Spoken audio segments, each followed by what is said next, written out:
नमस्कार दोस्तों। योगी आदित्यनाथ की सरकार ने जो 2 दिन पहले फैसला लिया जिसमें यह कहा गया था कि कांवड़ यात्रा जहां से गुजरेगी वहां के लोगों को, खाना सामान बेचने वाले लोगों को, जो खाने के ढाबे चला रहे हैं, दूसरे फल विक्रेता हैं, उनको ये बताना होगा कि उनके मालिक का नाम क्या है, उनकी दुकान के अंदर काम करने वाले कौन कौन है, उनका विवरण जो है दुकान के बाहर लिखना होगा। तो इसके ऊपर बहुत बवाल मच रहा था, लेकिन उत्तर प्रदेश की सरकार ने इस मामले में कुछ नहीं किया और इस आदेश को वापस नहीं लिया। और इसके बाद तो ये भी बात चल पड़ी कि इस आदेश को पूरे उत्तर प्रदेश में लागू किया जा रहा है। लेकिन इस सारी पहल के बाद जो है उत्तराखंड सरकार ने भी ऐसा ही कर दिया, उसके बाद मध्य प्रदेश की सरकार ने भी ऐसा ही कर दिया। ये मामला पहुंच गया सुप्रीम कोर्ट और सुप्रीम कोर्ट के अंदर इसकी बहस शुरू हो गई। सुप्रीम कोर्ट ने इसे सुनने के लिए भी हामी भर दी। शनिवार को यह मामला सुप्रीम कोर्ट में गया और सुप्रीम कोर्ट ने कह दिया हम इसे सोमवार को सुन लेंगे जी। तो वहां पे 2 जजेस की बेंच के सामने ये मामला गया और सुप्रीम कोर्ट ने रोक लगा दी, अंतरिम रोक। फिलहाल इसको स्टे कर दिया है और ये कहा है कि हम दूसरे पक्ष को भी सुनेंगे, यानी उत्तर प्रदेश सरकार को सुनेंगे और उसके बाद जो है इसके ऊपर कोई फैसला लेंगे। और फिलहाल के लिए हम इस पर रोक लगा दे रहे हैं। जिसकी मर्जी है वो नाम लिखे, जिसकी मर्जी नहीं है वो नाम नहीं लिख सकता है। हालांकि खाने का ब्यौरा हर आदमी को देना होगा कि अंदर क्या बन रहा है। अब सुप्रीम कोर्ट में कौन गया था? सुप्रीम कोर्ट में कुछ वकील गए थे, जिसमें बहुत सारे वकील हैं, मनु सिंघवी जैसे भी हैं, महुआ मोइत्रा गई थी और भी बहुत सारे 2-4 NGO हैं, वो गए थे। लेकिन कुल मिला के बात यह है कि योगी आदित्यनाथ सरकार की फिर से थोड़ी बहुत फजीत होती दिख रही है और इसमें गलती फिर से थोड़ी बहुत योगी आदित्यनाथ की ही है। लेकिन एक वर्ग विशेष बड़ा खुश है कि भैया क्या मजा आ गया, सुप्रीम कोर्ट ने तमाचा जड़ दिया। वो वर्ग विशेष जो है यानी मुस्लिम समाज के लोग, वो कह रहे हैं कि बड़ा मजा आया, सुप्रीम कोर्ट ने तमाचा जड़ दिया। इसी सुप्रीम कोर्ट ने अभी 2 दिन पहले ही, 4 दिन पहले इन्हीं लोगों के मुंह पे तमाचा जड़ा था और कहा था कि मुस्लिम महिलाओं को भी तलाक के बाद जो है वो मेंटेनेंस मिलनी चाहिए, पैसा जो है पति से मिलना चाहिए। तब ये सारे छाती पीट के कह रहे थे हम नहीं देंगे, सुप्रीम कोर्ट होता है, कौन होता है हमारे मामलों में घुसने वाला, सुप्रीम कोर्ट को हम नहीं मानते और ये है और वो है, फलाना है, ढमकाना है। और जामिया एलिया और पता नहीं कौन कौन से जो है सब के सब जो है छाती पीट रहे थे, कपड़े फाड़ रहे थे अपने, कि सुप्रीम कोर्ट कौन होता है हमारे पर्सनल मामले में बोलने में। एक्चुअली क्या है, इस कौम के बारे में बात करना फिलहाल कोई फायदे की बात है ही नहीं।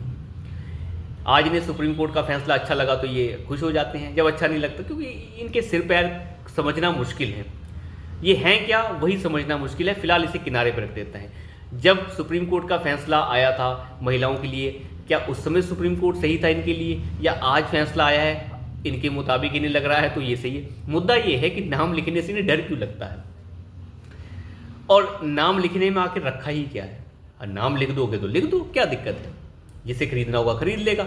दिक्कत यह है कि सरदार अपना नाम लिख लेगा, जैन अपना लिख लेगा, बौद्ध अपना लिख लेगा, ये अपना नाम लिख देंगे तो लोग जो है वहाँ जाने से ही हिचकिचाते हैं। हालांकि करीम की इतनी बड़ी चेन है, आपने करीम्स देखा होगा, और भी पता नहीं कितने तरह के इस तरह टाइप के रेस्टोरेंट है जो बड़ी बड़ी चेन से लोग जाते हैं। मुस्लिम से ज़्यादा हिंदू करीम्स में जाता है, सबसे ज़्यादा हिंदू आपको देखने को मिलेंगे वहाँ। क्यों जाते हैं? खाना खाने जाते हैं, उनको पता है वहाँ नॉनवेज बिक रहा है तो ठीक है, बात खत्म हो गई, बात सिंपल खत्म हो गई। लेकिन जब उसे झूठ बोल के अगर आप वहाँ पे बुलाते हैं तो गलत बात है। जब एक मुसलमान लिख देगा शिव गणपति ढाबा और लक्ष्मी ढाबा, तो उसे अपने ऊपर शर्म नहीं आती।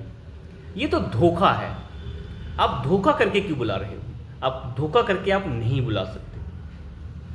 कभी कोई मुसलमान किसी भी हिंदू नॉनवेज वाले रेस्टोरेंट में नहीं जाता। कोई हिंदू का अगर नॉनवेज रेस्टोरेंट है, वो मुस्लिम वहाँ पर कदम भी नहीं रखता। उसे पता है अंदर जो है पता नहीं हलाल है या झटका, वो नहीं जाएगा अंदर, वो अपनी धर्म की बातें सोचने लग जाता है। लेकिन जब दूसरे पे आ रही है तो कोई दिक्कत नहीं, हिंदू की कोई परवाह नहीं है। मुद्दा ये है कि हम लोगों ने इन्हें सर पे चढ़ा रखा है और कुछ नहीं है। और योगी आदित्यनाथ जो काम कर रहे हैं वो अपनी जगह ठीक है, लेकिन इम्प्लीमेंटेशन थोड़ी और बढ़िया रखिए। और जब आपको पता है कि इस मामले को सुप्रीम कोर्ट के अंदर चैलेंज किया जा रहा है, तो आप घर बैठ के क्या कर रहे हैं? अपने अधिवक्ता को वहां पर भेजिए ना, जो आपकी बात जो है सुप्रीम कोर्ट के अंदर रखेगा। सुप्रीम कोर्ट ने तो कह दिया कि हमें जो है उत्तराखंड सरकार की तरफ से भी उनकी बात भी सुननी पड़ेगी, उत्तर प्रदेश सरकार की बात सुननी पड़ेगी। तो फिलहाल जो है हम 26 तारीख को इनकी बात सुन लेंगे। आपकी बात रखने के लिए कौन था? कोई भी नहीं था। कौन रखेगा आपकी बात? जब आप अपनी बात रखने जाएंगे नहीं, वहाँ कोई बातचीत नहीं होगी, तो फिर फायदा क्या होगा? तो कुल मिला के बात यह है कि सुप्रीम कोर्ट ने तो अपनी जगह जो करना था वो कर दिया है। देखिए, सुप्रीम कोर्ट जो है बहुत सारे तथ्यों के ऊपर बातचीत करता है, तथ्यों के ऊपर डिस्कस करता है। उन्हें जो तथ्य सही लगे उन्होंने अपने हिसाब से कर दिए उन्होंने कहा नाम लिखने की फ़िलहाल कोई आवश्यकता नहीं है, मैंडेटरी नहीं है, जिसे लिखना है लिख दे। मैं तो कहता हूँ आपने कहा ही क्यों सबको लिखने के लिए, आप सब हिंदुओं को कह देते कि आप अपना नाम लिख दीजिए, सब हिंदू बिना टेंशन के लिख देते, और जो नहीं लिखते वो अलग से रह जाते, बात खत्म।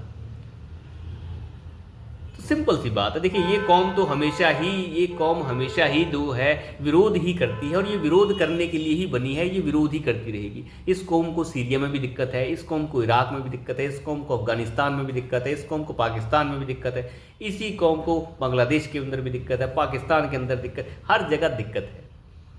ये अपनों से ही तंग हैं और खुद से ही तंग हैं। तो इनके बारे में ज़्यादा विचार अगर योगी जी ना करें तो बढ़िया रहेगा।